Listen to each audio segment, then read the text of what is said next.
Great mysteries start with a crime of some sorts. From there, we usually have someone, often our main character or our protagonist, try to solve the crime. Now, in a good mystery, readers should be brought along on this crime-solving journey with the main character. Today, what we want to talk about is how does that main character solve the mystery? Now, if you aren't familiar with mysteries or what makes a story a mystery, check out my What is a Mystery video first. I'll link it up here in the cards and in the description below. To get started, I want to use a really simple example. Meet Stickman Bob. Bob came home one day and found out that somebody had broken into his house. What should Bob do? The first thing that Bob will do, after calling the police of course, is look around. Bob is observing. He's looking around at the door and at the room. What is he trying to find?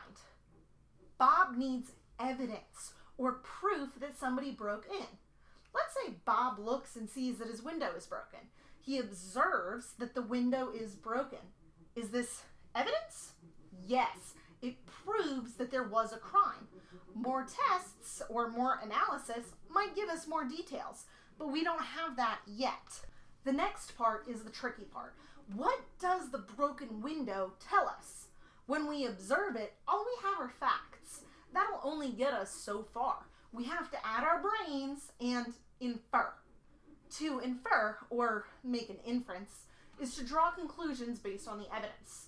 So what can we infer about the break-in from the broken window? The thief came in through the window. There you go.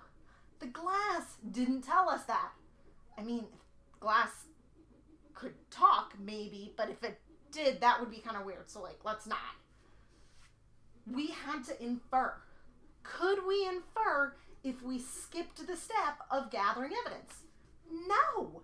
That's just guessing and making stuff up. To solve a mystery, we have to use all of our observational skills, usually over and over and over again. First, we need to observe, then we need to find some evidence, then we get to infer and draw conclusions. So let's think about Bob's break-in again.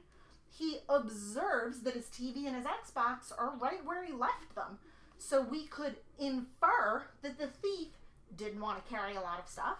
We could infer that the thief was looking for cash. We could infer that they were looking for something else. There are lots of options for what we can infer, but we really need more evidence to make a more accurate inference. Then Bob notices that his cabinet is cracked open.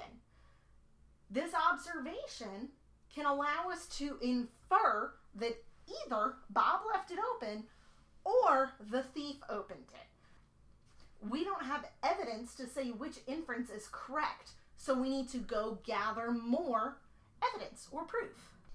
So what does the evidence say? Bob opens the cabinet. Where his grandma's jewelry box used to be, now there's nothing. The evidence allows us to infer that the thief wanted Stick Lady Grandma's jewelry box. But now we just have more questions. Who knew the box was there? Why would they want it? That's what I mean about having to repeat the cycle several more times. Now that we've inferred that the thief was after the jewelry box, we need to collect more evidence so that we can make more inferences to try to answer who committed the crime, why did they commit the crime, how did they do it. Great mysteries take you through the process so that at the end, you and the main character can solve the mystery together. If this video helped you out with your understanding of how we solve mysteries, make sure you mash that like button and that subscribe button for more content like this. As always, be brilliant, and I'll talk to you soon.